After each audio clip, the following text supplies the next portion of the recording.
Olá!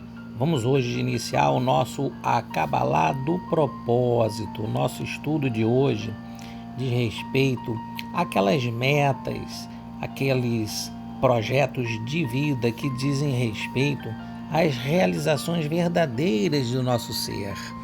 Pela Cabalá, a questão do propósito, o propósito de vida, que tem a ver com o significado de vida, a gente ter um significado durante a vida física. Esse significado está relacionado ao projeto de alma. A alma, quando a gente fala, não é num nível, inclusive, do mundo físico, mas dos 5 níveis de manifestação da alma que precisam estar integrados. Elas se relacionam, em geral, dessa forma que a gente vem apresentando. Desde o físico, passando pelo emocional, para o mental, até o espiritual e divino, numa tradução para a palavra Yeridá. Todas elas advêm do hebraico, esse conceito, cabalisticamente falando. A Cabalá do Propósito, na verdade, ela vem nos auxiliar a gente tomar o nosso rumo de vida. A gente pode ser de um gari ao presidente da República, de um faxineiro ao diretor de uma grande empresa, de um simples cidadão que não necessariamente precisa ter um trabalho específico, pode ser um morador apenas, não de rua, pode até ser também, porque de alguma forma tem um propósito ali. Isso tem a ver com as nossas vidas, dos quais a gente, agimos e temos agora repercussão na vida atual. Assim sempre é. A vida e as vidas passadas, as formas como a gente se relacionou, interagiu, lidou com as situações, repercutem na nossa vida posterior, tanto na vida presente quanto futura.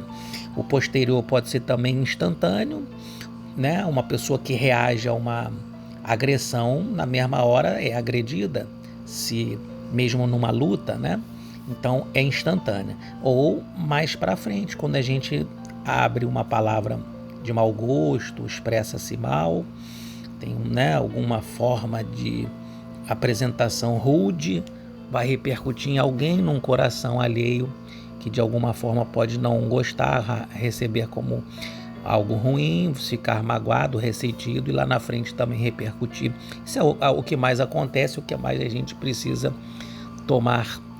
prestar atenção e tomar o nosso rumo, o propósito verdadeiro, porque o que a maioria costuma confundir-se é que o propósito não diz respeito à obtenção de um cargo, porque a palavra propósito também no hebraico, matará, que está escrito aqui, no primeiro item do código que a gente vai revelar pela Cabalá, também pode ser traduzido como meta, como objetivo, como alvo. E a gente botou aqui uma imagem de alvo, mas aqui tem várias personalidades, várias pessoas, são as nossas reencarnações, são as nossas várias identidades humanas, mas o nosso ser é muito maior, a nossa alma engloba isso e muito mais do que isso, no sentido cabalístico falando. E é aí que tem a ver com um propósito de alma, não diz respeito a apenas uma vida. Então amplia-se essa visão. As nossas missões em cada encarnação, elas estão completamente, ou deveriam estar completamente alinhadas a esse propósito, as nossas práticas cotidianas, em vez de perdermos tempo. É claro que a alegria, o entretenimento em geral, ele não vai excluir, faz parte também do processo. A vida aqui na Terra é para que a gente traga a presença divina, mas não no sentido carrancudo da imagem que a gente tem de uma estrutura religiosa rigorosa, dura, rude. Muito pelo contrário. A palavra matará, se a gente for observar, ela tem um valor gemátrico nesse primeiro código já desvelando, de 254. 254 vai dar 11, que alude o quê? Aos exatos 11 ingredientes que se utilizavam na produção do incenso, da Ketoret, que é o nível mais elevado e o último processo de purificação que ocorria no templo e desde a época de Moisés, já ensinado. Inclusive tinha um ingrediente né, com odor, um dos itens desses 11 ingredientes, que fazia parte dos outros 10, ou seja, a gente vai integrando aquele ser que está, vamos dizer assim, com odor impuro, que é uma alusão a isso, a questão da impureza, que repercute no segundo código que a gente aqui colocou. São 3 códigos que a gente vai revelar baseado na Kabbalah, com esse conceito e termo que é utilizado também em português do propósito de vida. Isso serve para qualquer pessoa dessa ou daquela religião, dessa ou daquela filosofia, ou não importa a que doutrina pertencer ou aquela que ela se identifica, mas a prática de vida dela pode ser de uma pessoa também descrente ou ateia, que vai querer seguir um determinado sentido de vida. Também vai auxiliar, né, as pessoas que têm a questão da existência, né, como a única material, também pode ser auxiliada através desse nosso conceito cabalístico aqui apresentado. No entanto, é claro que é como se estivéssemos olhando para para o alvo de uma forma muito longe. A gente não enxerga nem qual é o verdadeiro alvo. A gente começa a ter, vamos dizer assim, uma miopia para esse alvo, mas está caminhando. Então, se está caminhando fazendo bem, já está de bom tamanho. O importante, porque às vezes a gente vê o alvo e não consegue nem dar um passo, o importante é dar os passos, é caminhar. A caminhada tem a ver com a caminhada que está relacionada e se alinha a esse propósito, está ligada ao processo de purificação. Não é à toa que as 3 letras embutidas, o teto, rei e o resh, forma a palavra tahor, por exemplo, ou metaher, ou letaher, tem a ver com o processo de purificação da alma. Ou seja, a gente vem purificar o quê? Quando a gente diz purificar a alma, é porque a gente traz desequilíbrios do nosso ser. Desde a época vamos dizer assim, da criação de cada um de nós, no sentido da criação da alma. Nós somos imortais. O eterno, não, eterno é só a divindade, Deus. Imortal porque a gente teve um início, mas não teremos um fim no sentido espiritual. A gente, ao morrer, a gente sai do corpo e fica com a nossa consciência, com a nossa identidade.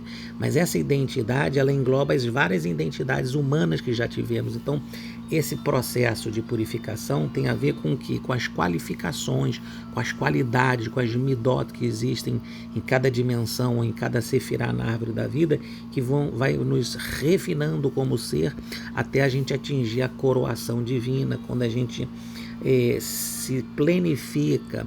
E essa planificação também pode ser utilizada a palavra de purificação, daí o termo, essas 3 letras, né, de metaher e utahor, e todas as conjugações do verbo com relação à purificação, a pureza de propósito, a pureza de alma, a pureza de coração, que elas estão relacionadas entre si.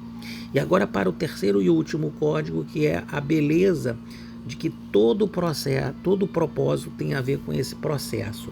Qual é o processo? É o monte que a gente precisa escalar, como Har Sinai, o Monte Sinai, como Moisés subiu para pegar a Torá, para receber a Torá, que é a Oraita, a luz. Todos nós vamos fazer esse processo, independente da cultura, da etnia, da época, do contexto que estamos vivendo, psicológico, socioantropológico, etc.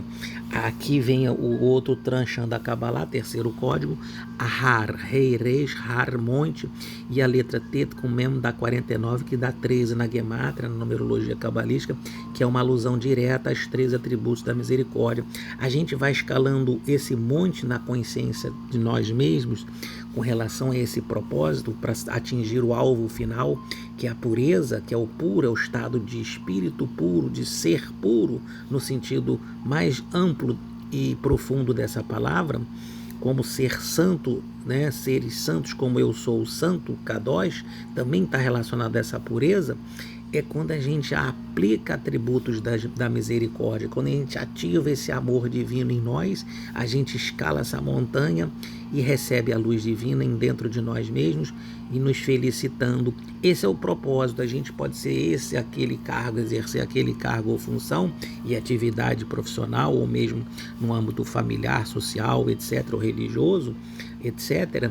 Mas o mais importante não é o cargo nem a função em si, mas o que aquilo vai impactar dentro de nós, o que vai servir para nós nessa atividade.